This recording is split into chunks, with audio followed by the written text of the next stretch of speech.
Hello बच्चों, कैसे हैं आप लोग सब। आज हम लोग लेकर के आए हैं एक और अपना नया वीडियो, जिसके अंदर हम लोग पढ़ने वाले हैं हेनरीज लॉ के एप्लीकेशंस। एप्लीकेशंस का मतलब क्या होता है? यूजेस। हमने हेनरी लॉ तो पढ़ लिया था, लेकिन अब हम लोग पढ़ने वाले हैं कि वो क्या काम आ रहा है हमारे। लॉ तो बन गया है, लेकिन हमको ये भी तो पता होना चाहिए कि भाई इसका यूज क्या है। तो आज हम लोग पढ़ने वाले हैं पूरा थ्योरेटिकल पार्ट, जिसका नाम है एप्लीकेशन ऑफ हेनरीज लॉ। इसमें क्या करते हैं बच्चे? रटने की कोशिश करते हैं कि फटाक से रट लें और लिख कर आ जाएंगे, लेकिन हमको रटना नहीं है, हमको समझना है कि हेनरी लॉ कहाँ कहाँ काम में आ रहा है। जब तक हम समझेंगे नहीं, तब तक हमको पता नहीं चलेगा कि हमने ये चीज क्यों पढ़ी है। हमने हेनरी लॉ के बारे में क्या पढ़ा था कि जैसे जैसे हम प्रेशर बढ़ाएंगे, गैसेस की सॉल्युबिलिटी लिक्विड के अंदर बढ़ती जाएगी। यही हमने हेनरीज लॉ पढ़ा था कि solubility of gases increases as pressure increases। जैसे आप प्रेशर को बढ़ाओगे, वैसे ही गैसेस की solubility भी क्या हो जाएगी? बढ़ने लग जाएगी। अब इसको सबसे पहले हम लोगों ने अप्लाई करा, काम में लेने की कोशिश करी कोल्ड ड्रिंक्स के अंदर। कोल्ड ड्रिंक्स में क्या होता है? एक गैस होती है जिसका नाम है कार्बन डाइऑक्साइड। अगर नहीं पता तो ध्यान रखिए, कोल्ड ड्रिंक्स के अंदर CO2 होती है, और पता है तो वेल एंड गुड। तो कोल्ड ड्रिंक्स के अंदर क्या होती है? कार्बन डाइऑक्साइड होती है। और जो भी कंपनी वाले होते हैं जिसको मैन्युफैक्चर कर रहे हैं, अलग अलग कोल्ड ड्रिंक्स को अलग अलग मैन्युफैक्चरिंग कंपनीज बना रही है, तो क्या होता है? वो लोग हाई प्रेशर लगा करके कार्बन डाइऑक्साइड गैस को कोल्ड ड्रिंक के अंदर सॉल्यूबल घोलने की कोशिश करते हैं। क्या समझे हम लोग? हाई प्रेशर लगा करके, जितना ज्यादा प्रेशर लगाओगे उतनी ज्यादा कार्बन डाइऑक्साइड उसके अंदर, कोल्ड ड्रिंक के अंदर डिसॉल्व हो जाएगी। जैसे ही आप प्रेशर रिलीज करोगे, एक फिज बाहर निकलेगी। वो क्या हुआ कि आपने प्रेशर हटा दिया, तो गैसेस का भी सॉल्युबिलिटी क्या हो चुकी है? कम हो चुकी है, और कार्बन डाइऑक्साइड बाहर आ जाएगी। तो पहला यूज तो हम लोगों ने इसको कहां ले लिया कि carbon dioxide and other gases. वैसे तो कार्बन डाइऑक्साइड ही होती है मेनली, और भी गैसेस उसके अंदर गलती से जा सकती है। Carbon dioxide and other gases are soluble in cold drinks by applying high pressure। जितना ज्यादा प्रेशर लगाओगे, उतना ज्यादा कोल्ड ड्रिंक के अंदर कार्बन डाइऑक्साइड डिसॉल्व होना स्टार्ट हो जाएगी। ठीक है, पहला एप्लीकेशन हमको समझ में आ गया है, तो इसको रटने की बिल्कुल जरूरत नहीं है। हम लोगों ने समझ लिया है, दिमाग में कोल्ड ड्रिंक रखना है और पहला एप्लीकेशन बता देना है। सेकेंड एप्लीकेशन है स्कूबा डाइवर्स। स्कूबा डाइवर्स क्या होते हैं? जो गहरे पानी के अंदर डुबकी लगाते हैं, यानी कि स्कूबा डाइवर्स जो अंडर वाटर स्विमिंग कर लेते हैं, या अंडर वाटर चले जाते हैं, या फिर कोई अंडर वाटर काम होता है, वो लोग जाते हैं, ठीक है, साफ सफाई करने चले जाते हैं। आगे क्या है? स्कूबा डाइवर्स साथ के अंदर ऑक्सीजन लेकर के जाते हैं। ऑक्सीजन काय में लेकर जाएंगे? ऑक्सीजन टैंक के अंदर, जिसमें ऑक्सीजन और नाइट्रोजन दोनों प्रेजेंट होती है। ठीक है, अब स्कूबा डाइवर्स लेकर चले गए ऑक्सीजन टैंक, ऑक्सीजन सिलेंडर। अब इसके अंदर क्या हुआ है? जैसे जैसे वो पानी की गहराई में जाते जाएंगे, वैसे वैसे प्रेशर बढ़ता जाएगा, और वो प्रेशर किसके ऊपर पड़ेगा? जो भी स्कूबा डाइवर उसके अंदर गया है, जो भी इंसान पानी के अंदर गया है। जैसे जैसे प्रेशर बढ़ेगा, वैसे वैसे ही हमारे ब्लड के अंदर गैसेस की सॉल्युबिलिटी बढ़ती जाएगी। गैसेस जो हैं वो ब्लड के अंदर बहुत तेजी से सॉल्युबल होना स्टार्ट हो जाएगी। ठीक है, वेल एंड गुड, ऑक्सीजन ज्यादा अमाउंट के अंदर हम लोगों को मिल रहा है। ठीक है, अब ऐसा तो है नहीं कि वो गहरे पानी के अंदर ही रहेंगे, वो वापस ऊपर भी आएंगे। जैसे जैसे वो इंसान यानी स्कूबा डाइवर सरफेस पर आएगा वैसे वैसे प्रेशर कम होता जाएगा। अगर प्रेशर कम हो रहा है धीरे धीरे तो सॉल्युबिलिटी भी गैसेस की ब्लड में अपने आप कम होती जाएगी, क्योंकि प्रेशर कम हो रहा है।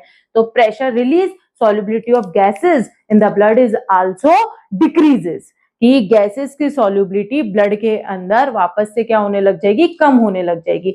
जब वो बिल्कुल सरफेस पर आ जाएगा तब बहुत ज्यादा प्रेशर डिक्रीज हो चुका होगा, कम हो चुका होगा, जिससे गैसेस की solubility भी क्या हो चुकी होगी, ब्लड के अंदर कम हो गई होगी।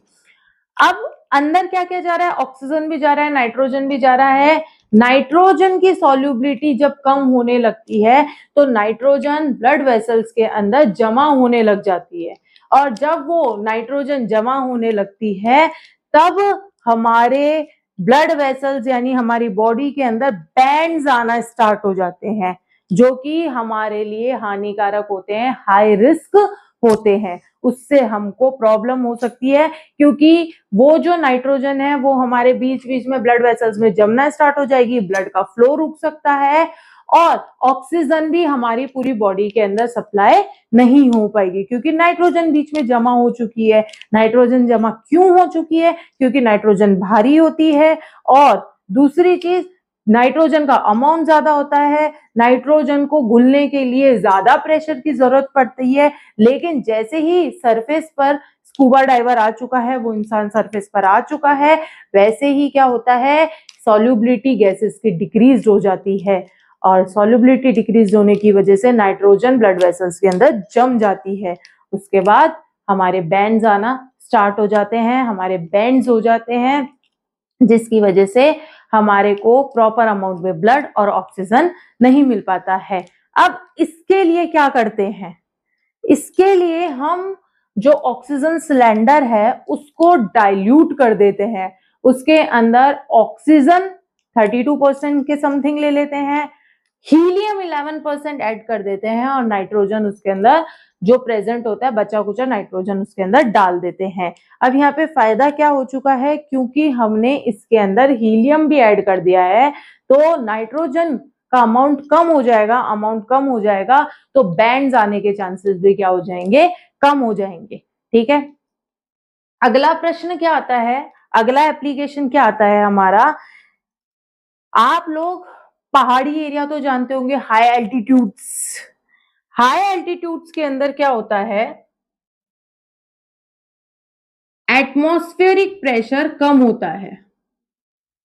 एटमॉस्फेरिक प्रेशर कम होने की वजह से वहां पे ऑक्सीजन भी कम अमाउंट के अंदर प्रेजेंट होती है, यानी ऑक्सीजन भी हमारे ब्लड के अंदर कम अमाउंट के अंदर डिसॉल्व होती है, क्योंकि वहां पे एटमॉस्फेरिक प्रेशर कम है।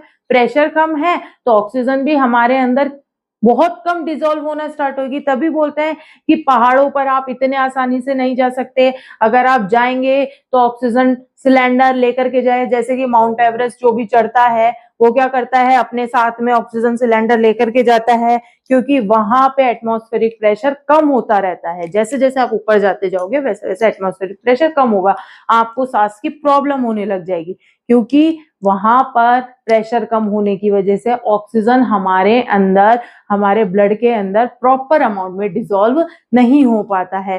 तभी आप देखिएगा हाई एल्टीट्यूड वाले लोग होते हैं बेचारे सीधे होते हैं, क्योंकि उनका दिमाग बहुत कम काम कर रहा होता है, बिकॉज उनके अंदर ऑक्सीजन की कमी हो रही होती है। जितना ज्यादा ऑक्सीजन आप लोगे, बोलते हैं ना सुबह सुबह योग करो, जितना ज्यादा ऑक्सीजन आपके अंदर जाएगा उतना ज्यादा दिमाग बढ़ता रहेगा।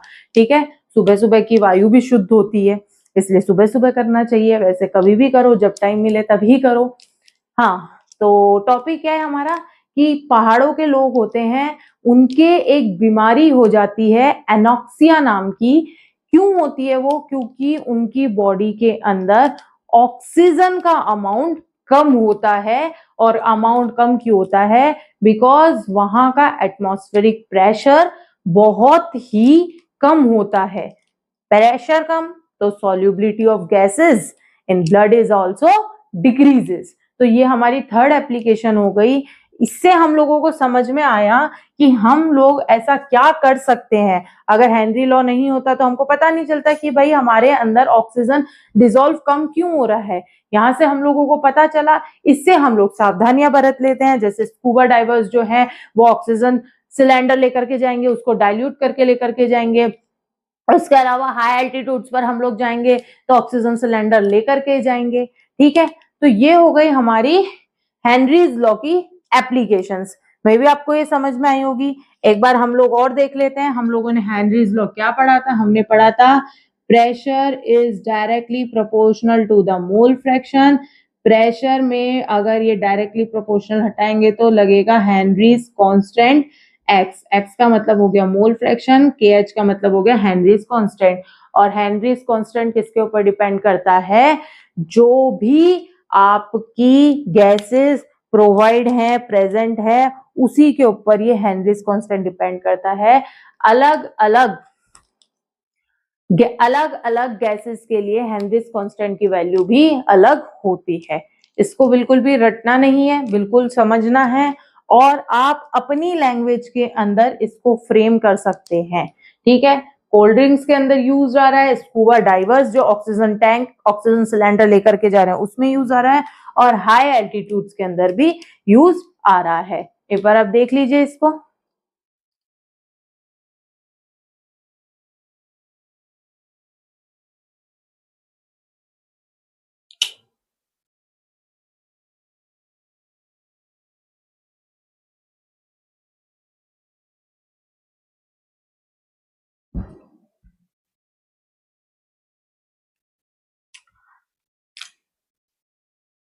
इसके बाद हम लोग क्या करने वाले हैं, एक न्यूमेरिकल करने वाले हैं। इसके नेक्स्ट वीडियो के अंदर हम लोग न्यूमेरिकल करेंगे, इसीलिए मैंने आपको ये फॉर्मूला बता दिया है। एक चीज और मैं बताना चाहूंगी आपको कि प्रेशर की यूनिट बार भी हो सकती है, पास्कल भी हो सकती है, लेकिन मोल फ्रैक्शन की कोई यूनिट नहीं होती है, ये यूनिट लेस होता है। तभी के एच की क्या यूनिट हो गई? के एच की यूनिट क्या हो गई? अगर हम देखें ये एक्स अपॉन में आ जाएगा पी अपॉन एक्स। अगर हम पी की यूनिट यानी प्रेशर की यूनिट पास्कल मान ले और एक्स की यूनिट क्या हो जाएगी? यूनिट लेस, इसकी तो कोई यूनिट ही नहीं होगी। ठीक है, तो के एच यानी हेनरी कांस्टेंट की भी ऑटोमेटिकली यूनिट क्या हो जाएगी? पास्कल, या फिर बार, या फिर जो भी यूनिट प्रेशर की होगी वही यूनिट हेनरीज कांस्टेंट की भी होगी। यूनिट का बहुत ही अच्छे से ध्यान रखिएगा। अलग अलग गैसेस की वैल्यू, हेनरी कांस्टेंट की वैल्यू अलग अलग होती है।